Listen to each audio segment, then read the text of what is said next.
It was exactly 3:15 a.m. The whole house was asleep. But then the walls whispered his name. No radio was on. No one was awake. Yet something inside that house was listening. The house stood quietly in Amityville, New York.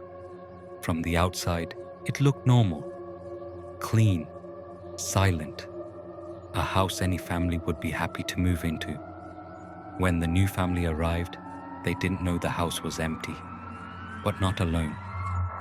The first night felt normal, but the silence was too heavy. Years before, something terrible had happened in that house. A night of horror that had scarred the very soul of the building.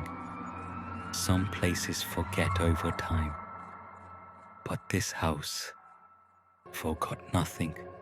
Within days, the house began to change.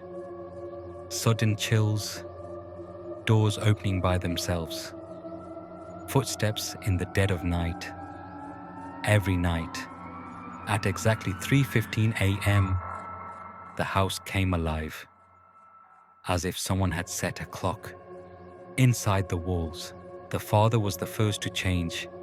He woke every night at 3:15, sweating, eyes wide open, yet he seemed not himself.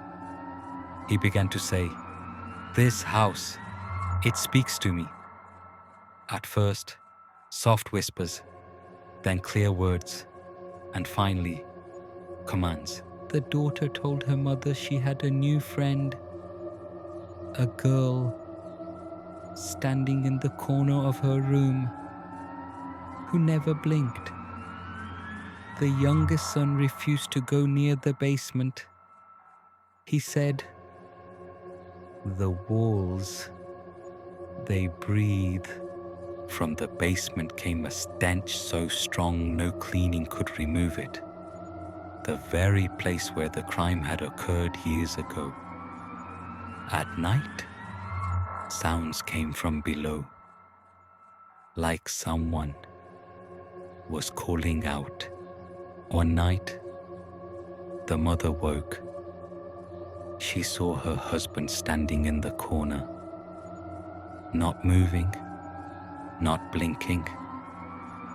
When she asked what he was doing, the voice that answered was not his. They don't belong here. Fearing for their lives, priests were called. The blessing began. But suddenly, from the darkness, "Get out!" The blessing could not continue. Was it a warning or a command? In just 28 days, the family left the house. Clothes, furniture, memories, all left behind. But the house remained.